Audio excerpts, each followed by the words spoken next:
just for the record, you pronounce your last name Darmawangsa, right? Just to. You got it.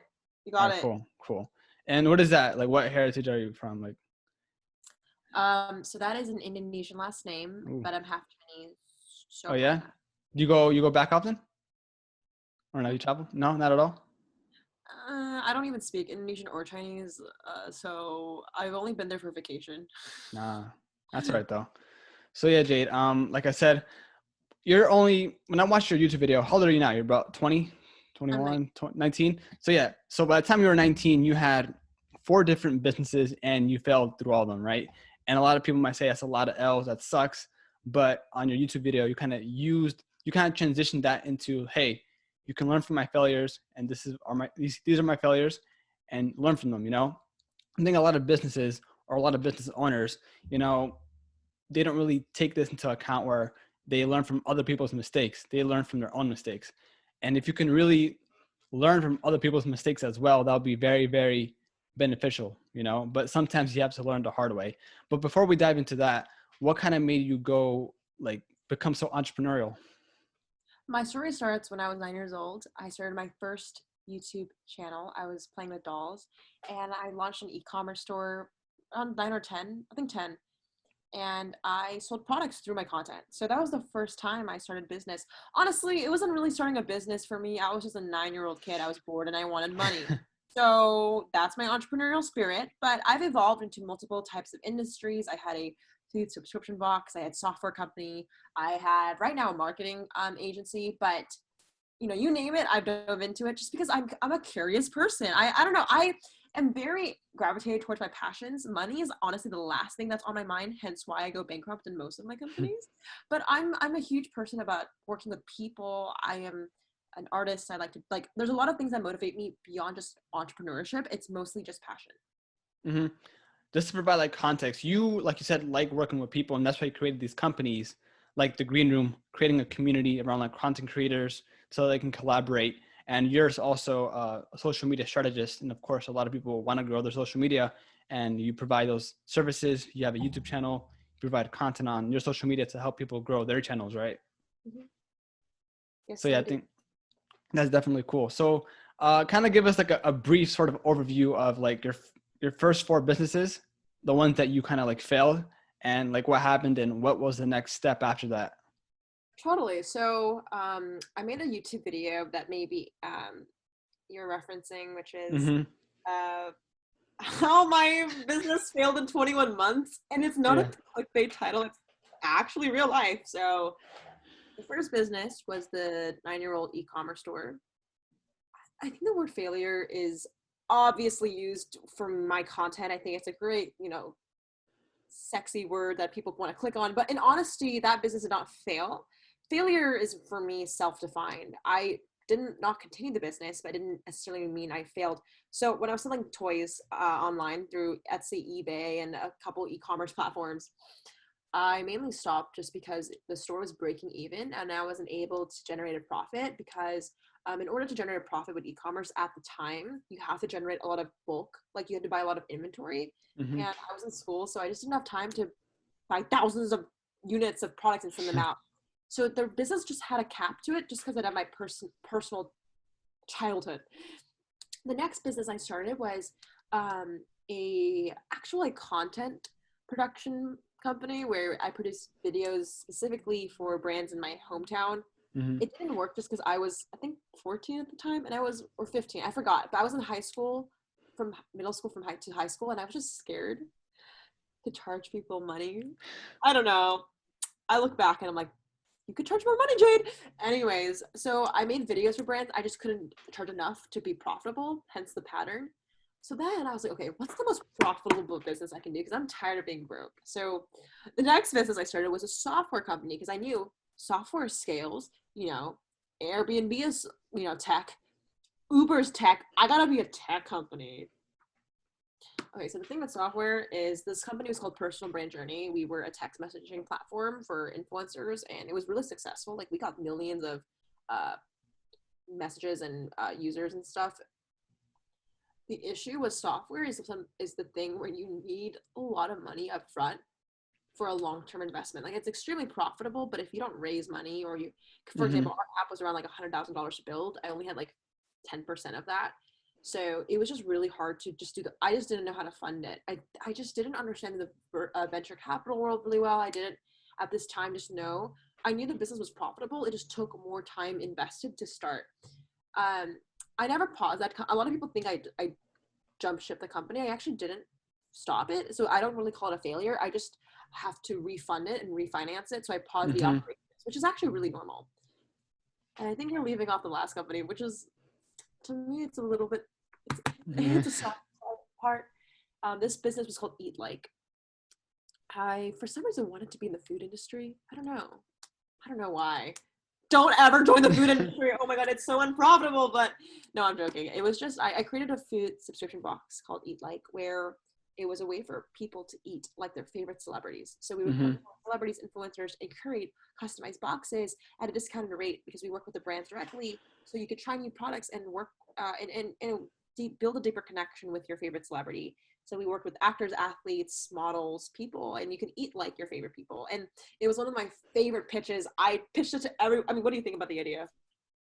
I think it sounds very sort of like, I mean, like you said, you love working with people, and I think it really matched kind of your description of what you wanted.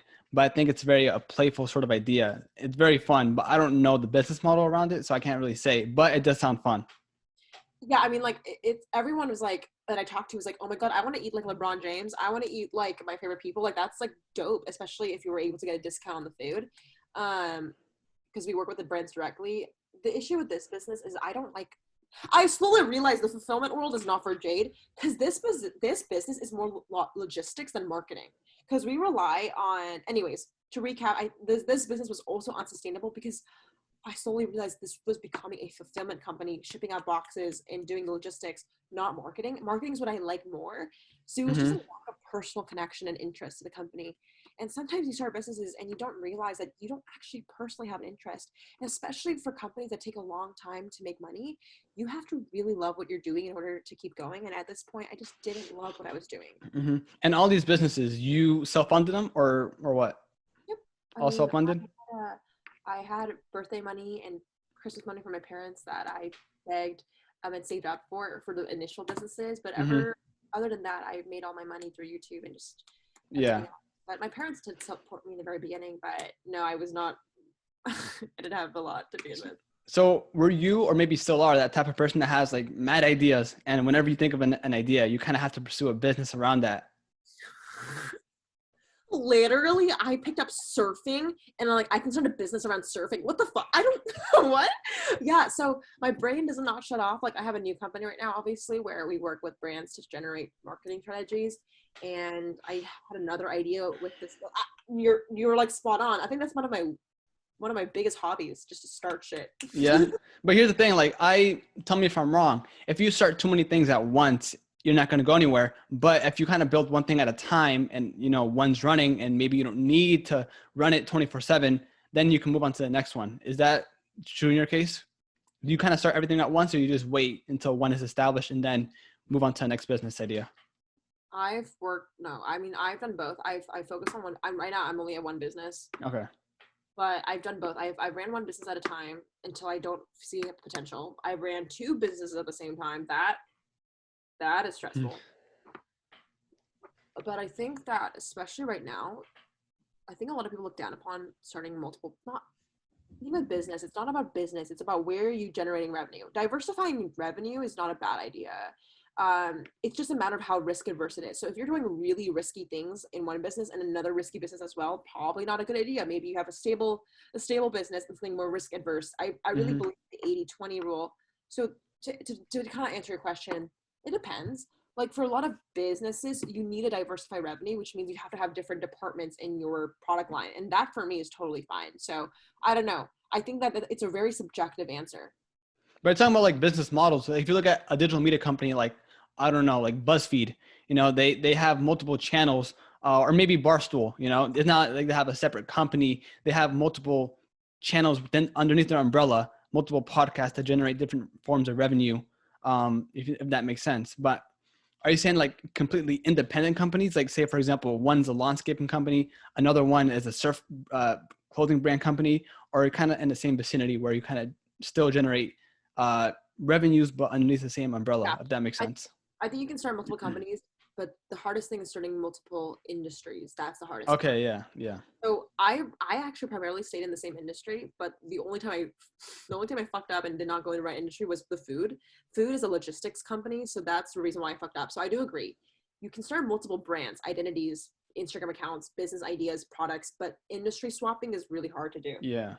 But something that you said consistent was your YouTube channel, right? You said you started that when you were what, just 9, 10? Yeah. Damn. So, okay, that was something that you were extremely, extremely consistent with, and you just started out for fun, right? Mm-hmm.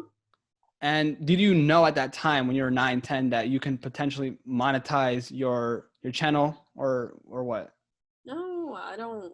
I mean, I just wanted money to buy a new doll. So I Mm-hmm. knew I could make money, but I wasn't like this full-time career. I don't even really care about followers. When you are doing something for a hobby, it's just truly for yourself. So there was no okay, I mean deep down I knew I could sell products, make money. I actually remembered. I'm gonna tell that to this podcast because I just think it's funny. But I remembered in fucking middle school, no, in the elementary school, someone asked me, they were like, I like your products, Jade, because I was selling these like little keychains. And the dude was like, but can I buy your company? Like freaking like elementary school Jade replies and says, the only way I would sell this company is if you bought it for around like 8 grand. I was making like $8 at the time. Who had the audacity to ask for 8 grand? So I think a part of me knew that I could make money, but it wasn't the sole reason. So I think I partially knew subconsciously, but not like the main focus. Mm-hmm. You know that kid, I forgot his name, but he's probably like 10, 12 years old right now, and he makes a lot of money. He has a YouTube channel that reviews toys. He reviews toys, and he makes like a bunch of money because he has all these like brand deals with Walmart, I think Target, and he has his own set of toys now. That kind of reminded me of you because that could have been you, you know, Having me. maybe selling dolls and whatnot. But I'm a doll girl. That'd be no. I hate that nah, actually. yeah. I had this one cousin where she had so many dolls, like these porcelain, I think that's how you say it, these dolls in her room. And I was just so creeped out because, you know, it was one of those dolls where like you think that they're staring at you, but they're really not. And there's like so many of them. I was like, okay, I got to get the hell out of here. And she had a life-size Barbie and I could Ooh, not, I was like, hell no, no, hell no, no. no. Sorry, I can't do that. Nah, it's like that. If it moves 1 inch for whatever reason, I'm out. Like I'm leaving. But going along the idea of like you have, or it's better to make a business around the passion because, you know, it makes it so seamless. It doesn't feel like work. You know, if you kind of work on something that you don't love, you're creating your own little trap, your own little 9 to 5 maybe. When did you kind of get the idea drilled into you of like, hey, I want to start something that I genuinely love, and let's go about it. Let's do it. I mean, something that's important to understand is I'm a very selfish person. Like, I'm an only child. I think the world, well, okay, I don't think this way anymore. Trust me, okay? But I like think the world revolves around me. Like, biologically, my parents give me attention, right? And people are like, wait, why are you saying that? That's kind of weird. But like, I think everyone should find themselves as an only child. Like, you are literally there's no one else that's going to be there for you except you. Yeah, and like nobody really cares. Like as weird as it sounds, like your parents do love you. Your cousins, brothers, sisters, they do love you. But at the end of the day, like apart from those 2 or 3 people, no one really cares about you. If that makes sense, as harsh as it sounds, you know what I mean? And then like they might care about you, but you're like the only person that's gonna be there with you throughout forever, Yeah, right? yeah, exactly. And when you think about it that way, like you have this like kind of I feel like everybody should have an only child mentality. I know it's not easy to pick up, because I was obviously like biologically born that way, but I knew that for me, like I just wanted to work on things that I like. It wasn't about like not going to 9 to 5 because honestly, if I went back to like, well, I actually can't because I don't have a diploma. But if I wanted to work with people, I would not mind it. It's just like, do I enjoy the company I'm working at? Do I enjoy the people? Like, there's nothing wrong, especially with this conversation around making money online. There's nothing wrong with going to school or anyone listening, or if you have a job. Like, there's nothing wrong if it's like not success if you're enjoying it. Like, just enjoy what you're doing. So because of that, that's why I decided to do entrepreneurship, because it just made the most sense for me. Um, and there's no pressure to do that if you don't like it too. Yeah, for sure. And the beauty of like entrepreneurship is, you can jump from one business to the next. And with school, once you have that 4-year degree, you already made that huge initial investment. If you made that investment of school, um, that's a scary thing. If you go to school 4 years, 6 years, whatever it is, you kind of think that, hey, I don't like this, but I got to do it because I already invested so much time and money into it. But if you start with entrepreneurship so early, even with little like startup money, if you bootstrap it, like you can still fail, learn from that, and then go on to the next thing, because school is like tens of thousands of dollars. But in reality, in today's day and age, you don't even need $1,000. You can create a business under $100, which is crazy. Yeah, there's drop shipping. I mean, I have a video about that too, but like there's drop shipping, there's freelance writing, there's so many businesses you guys can do, and it's cool. Mm-hmm. And okay, so you failed your going back to your 4 businesses. Now, what was the fifth business that you created, if you remember? Yeah, so I mean, this is my current company. I'm the founder of a Oh, company called X8 Media. So we do quite a bit of things actually, but right now we are a marketing agency that helps tech companies reach a younger audience. We've created a lot of educational entertainment series. So we have two sides of the company. We have the social strategy, which is kind of my involvement as a consultant. And then we have the second side, which is a production arm where we produce original series for brands. So, I mean, I love everything we're doing. Like I'm a huge people person, and marketing again is what I like. I hate logistics. I hate anything else other than marketing. So this business is really aligned to me, and some of our recent clients are some of the biggest brands that I like literally use since I was 9. So that's really weird.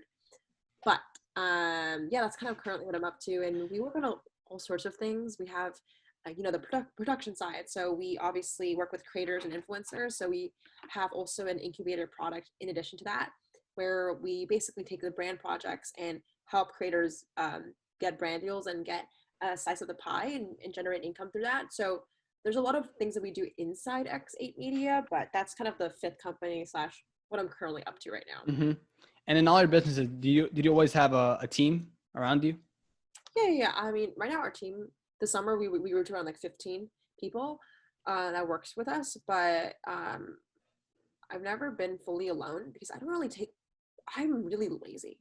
Like I even with my freaking dolls, like my dolls, I would ask my mom to be my shipment girl. Like she'd like, Mom, when I was 10, I was like, Mom, ship my orders for me. And she took equity, of course. But yeah, like, and I'm not trying to say lazy as in like I like just enslave people. Like that's what I'm trying to say. I'm saying like I know I can't do it alone. So ever since I was young, I've always built people around me to support me because I know I'm not strong enough on my own.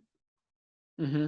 Now, how did you get that? Like, was it a natural skill where you kind of just find people to work with you, or what? Wait, first of all, were they all people within your area that you find them and network with them, or was it like freelancers or contractors? So outside my mom, my dad, the first people that work with me were my subscribers. So Okay. there's a huge value in creating an audience because you never know who watches you. Even if you don't have a company idea, just freaking make content because you never know who you meet. So my first assistant was my subscriber. Then I had a copywriter. Then I had 2 editors, and then it grew from there. Their network, and then no one works in my city. Everyone's remote, so it's very Mm-hmm. coronavirus friendly. But Okay. yeah, Okay. So to get this straight, so you have right now X8 Media, you have the Green Room, and apart from that, you run your YouTube channel too, right? Full time. yes, I do. I mean, we could go down the list, but X8 Media is a holding company that holds all these media identities. We also have a Mm-hmm. podcast called Raisin Brand. We also have we manage a few other talents channels and shows. So X8 Media is kind of just like the center hold, and we just have all these identities around it. Also, even your personal YouTube channel is underneath that umbrella of X8 Yeah, Media. Okay. that's how the company structure works. So yeah. Okay. Cool. And okay, so I was gonna ask, apart from that, you also help with people's social media following and help them grow. Is that a service that you also provide, or is that something independent? So in X8 Media, one of our most recent products is called Create. It's like create with an 8. Mm-hmm. But the idea behind Create is we're an incubator program to help early stage creators receive funding and mentorship. So when I was starting my YouTube channel, I had literally no money. Like literally made fun of me in school, but because I had to like use my school's camera, literally my school's camera, my high school's camera to film a video. I had no money for like a laptop or microphone. I borrowed my school's equipment. So I was like, I really wish there was a program that could help me, I don't know, get a camera or like get advice, because there's a lot of courses out there, but I think at the end of the day, I really want to help people that just didn't have an opportunity. So at Create, we provide people initial loans to buy equipment and cameras and then get mentorship to grow their brand. And it's really an amazing part. So we've recently worked with we signed 3 creators into the program, and I'm really happy with it because it's just really fulfilling, and I get to work with people, like I said. So I don't know. Mm-hmm. That's like our most recent product. Mm-hmm. And how many members do you have in your community so far in the We green have room? 3 people. Oh, for Green Room, that's so okay. For Green Room, it's kind of our media identity. I say we would have around like 5,000 people in our community right now. But yeah, that's Green Room. Yeah, it's a lot of people. So, and you hold like workshop activities, online conferences and whatnot. How does that kind of work? Like, how do you structure that, and what type of things do you talk about exactly? Yeah, I mean, um I've always done conferences and events. So last year I did an in-person event. This year Green Room is going to be virtual. But for my events, we just have a lot of panels, and I honestly bring my friends that are creators, and we speak about 2 things. We speak about how to make content, but then how to monetize it. And um, my goal is to help people find other like-minded creators. Like I lived in a town where people thought YouTube was literally the freakiest thing. Like making videos online, vlogging like this was just weird. So my goal is to help people not only learn, but also to meet other creators. Yeah, I think it's having a community of, other people will help you. You can spark ideas from each other, and that's why I think having a community, a Facebook group, Discord groups, all that kind of enhances and kind of accelerates and amplifies people's thinking process of doing one thing. It's kind of like I think it's a really good thing.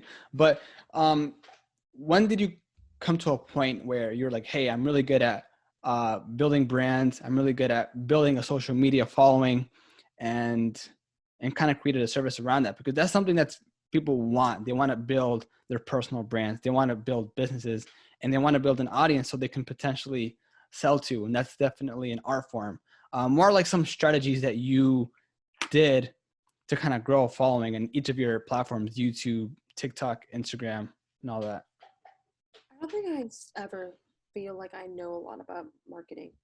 The funny thing is, I every day I think I'm like not enough. Like I'm like, oh, I don't know much about it, which is weird because it's like kind of weird that a brand's paying me if I don't know. I'm not trying to sound like that, okay? I'm trying to say like I don't necessarily think I made it at all. Like I really think that I'm a huge active learner. I like failing because I learn faster. And that's actually how I'm able to build brands, because too many people try to ask, especially because I used to do a lot of small one-off consultations. I would tell people what worked for me, but it never worked for them because marketing does not work that way. And I had to realize that like the whole point of building brands is to create something that makes people resonate with it. And if it's the exact same thing as Cassandra, like what's the point? So I realized that my best advice, reeling it back to now, is don't throw up, because I'm going to say a quote that's kind of cringy, but there's literally only one you, and you can't copy someone else. Like, and when I say copy, I know like you're like, Jade, you're not always original. What do you mean? I don't mean it that way. I think what I'm trying to say is like, start with asking yourself and being like okay with not knowing everything. That's actually the best thing, because no one likes a know-it-all. And 2, the minute you know everything, your marketing strategy is obsolete. That's the number one thing I've learned, especially with like TikTok. It just moves so fast. So it's okay to not know everything, because if you don't know everything, it means you're able to grow. Once you understand that you don't know everything, ask yourself when it comes to making content, what are you personally interested in? Look at your subscription box. Is there any type of content you feel like is missing? You're like, I like this creator, but I wish they added this. That could be your own niche. Literally every content I've done is a remix strategy. I just remix things together. I love making vlogs about surfing. I combine it with business analogies. What the fuck is that? It works though. So I think for me, it's like not knowing everything is the best thing ever. So just embrace it. And then the second thing is just combine things that you like and start with yourself, I would say. Yeah, I think going on the first part, kind of, uh, if you don't, like, say you go to school and you learn marketing or whatever it is, whatever subject it is, and you apply it somewhere, you already have a structure to thinking, but you kind of lose your creativity. But if you know literally nothing of something and you just start, you kind of do things that are really unorthodox that may not really work, but you add a new element to the mix that makes it a new category. And over the long period of time, you create something new. Now, in the second part of mixing ideas, if you have a love for electronics and then a love for skateboarding, well, guess what? Someone made a product where it's the electric skateboard. They mixed your two passions together and created a new category. So the point is, if you have your passions and you don't know what to really do with them, can you figure out a way to intertwine them to create something new that no one has done yet, a unique selling proposition, a new product service, and that revolves around your passions? And like that, you'll have something that's very, very unique. And of course, if you are the first person to ever do it, you're going to be successful and people are going to start copying you if you really roll with it. Exactly. I think also like it comes down to the thing where a lot of your first idea just is not gonna be good. Your first YouTube video is just not gonna be good, plain and simple. So if it's your first time, like have the expectation where I'm just gonna have fun, I'm just gonna enjoy it, and I'm gonna keep remixing until I find it. So your first idea might not work. For me, never did. I envy people who just get it right the first time because it's just not how life works. It doesn't. You mess up more, but then you get up more, and that's what makes you successful. Mm-hmm. So you're not afraid. So you're never afraid of failure. I mean, you already failed like 4+ times, but the first time you failed, was it something that was very scary, or you knew as an entrepreneur that, hey, this is part of the process and that's the only way I'm going to improve? I mean, failure is uncomfortable. Like I lost all my friends. That's not cool. I was really like my parents were really annoyed. That was not fun. I don't know. It wasn't great, but you just understand that if you really want to get through the failure, you have to just realize that in the grand scheme of things, it doesn't really matter. The way you understand how you can get over failure is the way you treat your success. If you literally value your goals so much, you're like, you want this $1 million thing so much, like that's also part of the problem. You have to be neutral. Wherever I am, I'm happy. Because if you can't get over fear, it's because you value success too much and you put too highly of a definition on yourself of success. So it goes vice versa. For me, I'm kind of like this thing where, like, I keep saying this in the beginning, I really don't care about money. For me, at least, like, I'm like really unmotivated by it. Of course, I need to eat, but like beyond a certain amount, Mm-hmm. not really motivated. So because of that, I take more risks because I don't find myself definition by it. I think that's the key with business too, because you're going to run into roadblocks. So one of my coping mechanisms is to not value success as much as well. Yeah, I totally feel that. What's something that you want? So of course, I respect that money doesn't, motivate you, but what does exactly, like leaving a legacy, creating brands, helping people out? What's kind of one thing that you really look forward to or want to be recognized as? I think for me, it's equal opportunity. Like, I got lucky. My dad believed in me. He gave me Christmas money and like birthday gifts so I could save up for my first, down payment of my store. And I know Mm-hmm. not a lot of people have that. I got lucky. My school had some cameras, so I was able to film my videos. Not a lot of people have that. Some people grew up in places where, I mean, I grew up in the freaking United States. That's in itself such a lucky opportunity. What motivates me is helping people who don't have the opportunity to get somewhere. So that's why I started the incubator program where we basically, we're a social enterprise. So like all the money that I make doesn't go to like after my salary, it goes back into the company and the people. And that for me is the most motivating thing. It's just, and I don't really see myself as like, I don't know, like cool, if I can help the world, that's great. But sometimes a lot of people get caught up in that moment of like helping the world. Just like first help yourself. I really wanted to build my first house. So, that's one of my goals too. out of shipping containers. Like I don't know. I'm a person that likes crafts. So I just want to be able to do my craft. And then if I'm able to generate more wealth to other people, that'll be great. But like, you know, I can't control that. So I'm not too like envious about it. I think it's more about making sure I'm able to do my craft and helping people along the way. For sure. So you think that you need to be selfish first so that later on you can help people? No, because at the same time, I'm like, I could buy the house now, but I'm actually putting all the money into this incubator, so maybe not. I think you don't need to be selfish with yourself, but you need to put yourself first and then help people for sure. Now, how important is it to, I mean, as basic as it is, how important is it to reinvest in the business? You know, you see a lot of entrepreneurs, they don't reinvest in the business and they can buy flashy things, you know, live a lavish lifestyle. But with your experience, like how important is it really to reinvest and fuel the business? People who buy flashy things, I don't think they do it on purpose. I think they find an insecurity in themselves and they want to prove something to someone. So the real question is, how can you be happy with yourself right now?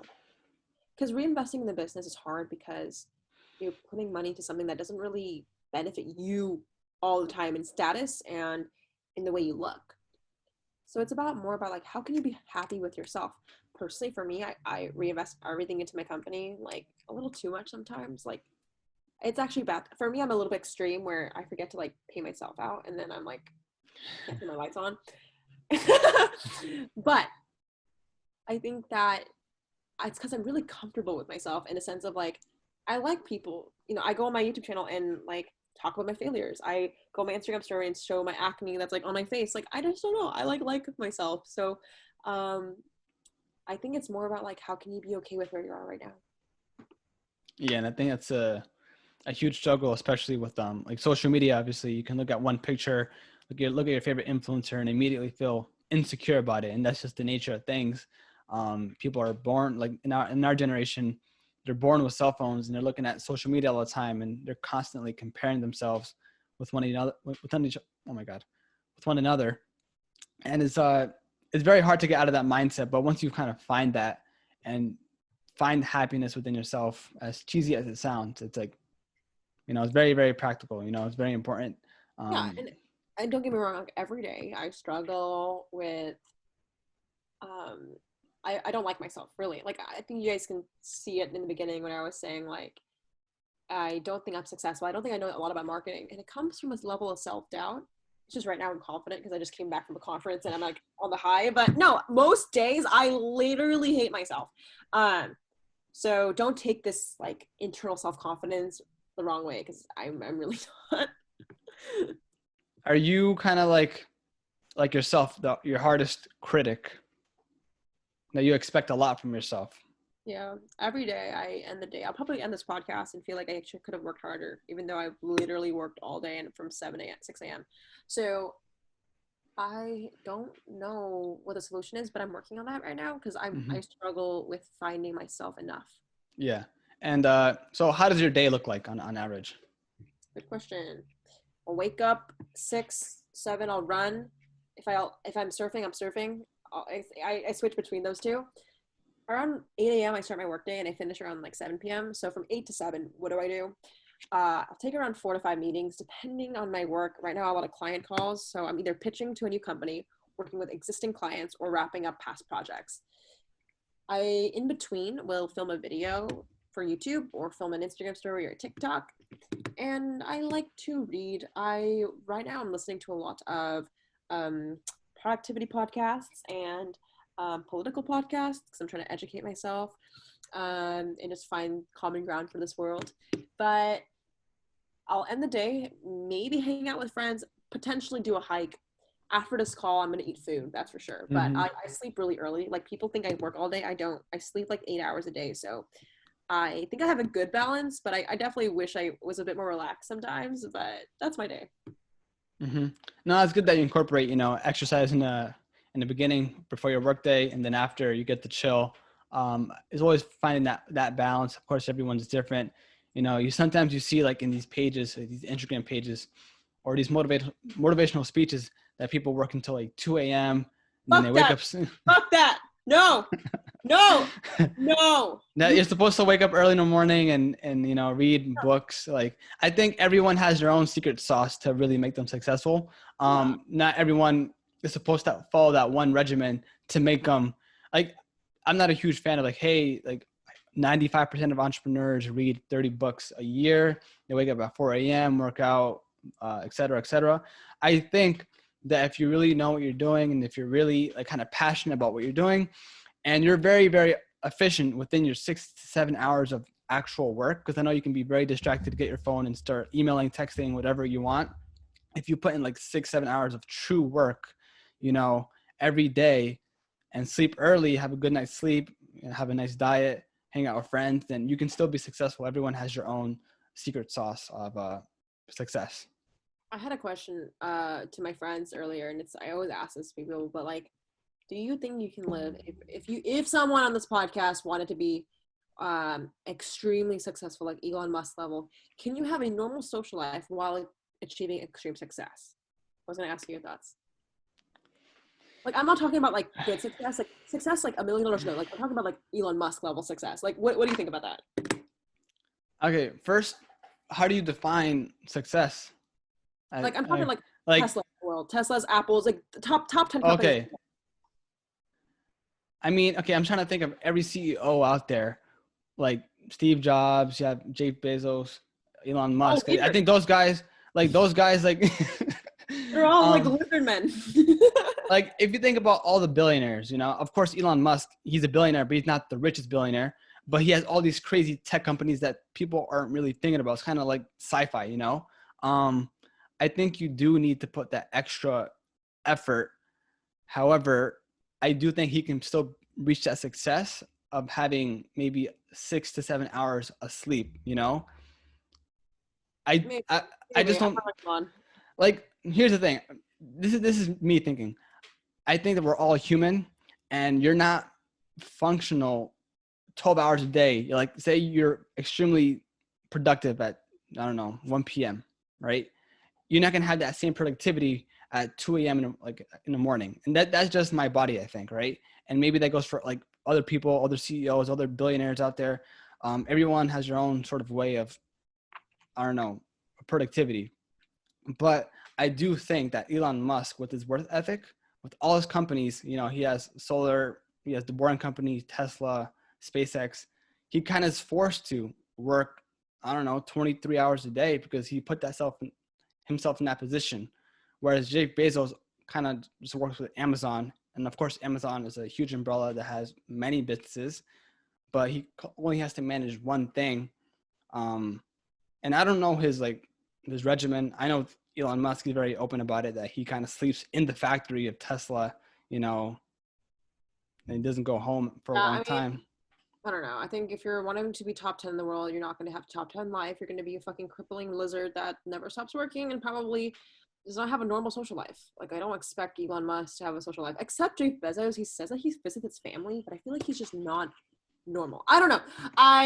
That's top 10 though. Those are like crazy outliers. Like, exactly. You know what I mean? That's what I'm trying to say. Like, if you want to be that, then yeah, work your ass off. But if you want to be like, just achieve success in your own definition, not just top 10, like your own definition, you don't need to do that, which is I think what we're talking about, which is like, I think you can get 8 hours of sleep. I don't know, a lot of my friends with bigger companies that raise like a lot of money, like, I sleep 3 hours because they are trying to achieve that level of success. So I think it's very different for everybody, but you want to ask yourself like what your level of success is. Cause I mean, I don't know. I personally would not want to be Elon if I had to literally not sleep. I like sleep too much. But I think like he just loves working. He's passionate. Like ever since he was a kid, he loved like reading books on space and stuff alike. I don't think it seems like work for him. He could like lay up. I think he can, I don't know, release his foot off the pedal and still have or create a really successful business. I mean, SpaceX is still growing. It's not a public company, at least not yet. But I mean, it's a very tricky question, I guess. But to be top 10, like those tech guys, all those multi-billionaires, you need to put as much work as possible to get to that level. unless you're just like a prodigy somehow and you just know everything. Unless you get lucky. Luck is a whole thing in business as well. Oh yeah, I remember reading these entrepreneur stories on, you know, on like Steve Jobs or Bill Gates. You know, when he created like Microsoft, he was lucky that he lived next to a university that had only like 10 computers in the whole world. You know, he only had like 10 computers, and he was so lucky because he had access to those computers and he can write code, whereas the other colleges didn't have that at all. You know, and he was like lucky in that respect because he had the opportunity to have those that equipment to work on his craft. See, I would say too. I mean, everyone gets lucky in their own ways. Some just have continuous luck after another, but that's something out of your control. And I find that for me, it's like, that's why for me, it's hard to set goals, because even if you set goals, you work really hard. I fundamentally believe a part of it is timing. Timing is luck. And sometimes it's out of your control. And a lot of people don't like that. They're like, I'm self-made. Like, I can, like, no, like, you got the opportunity. And some people never get that. And it's so hard for me to like create hard work and strategies, because for every Tesla, there's always a Schmesla that tried their best, the exact same thing, but just didn't get there.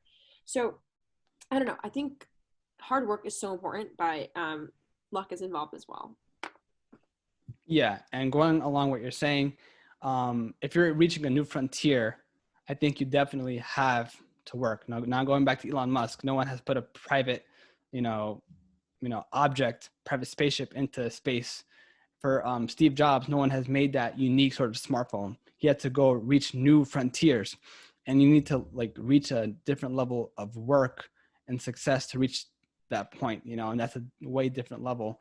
And of course, you can have not your copycats, but your spin-offs of those companies and still make your millions and millions of dollars. You know, of course, with Tesla, you see all these other like car companies like BMW creating their own electric vehicles, and everyone just segmenting out, kind of copying their model.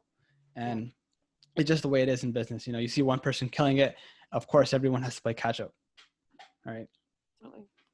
So yeah, Jade, I don't want to take too much of your time here. So where can people, you know, hit you up, find you, find out about your businesses, and if they want to join the green room, join the community, where can they go? Yeah, if you guys want to, thank you so much, Andres, for having me. I was super excited. We finally had this call. Yeah. You guys can reach me at my handles on Instagram, YouTube, TikTok, everywhere. It's just my name, Jade Darmawangsa. I'm sure Andreas will put it in the show notes. Mm-hmm. But I have an event called Green Room. It's a community where creators can meet. So if you guys want that, it's just TGR Show on Instagram, YouTube, and TikTok as well. Thank you so much for having me. This was amazing. And yeah, I really appreciated it. For sure, Jade. I really appreciate it. All right.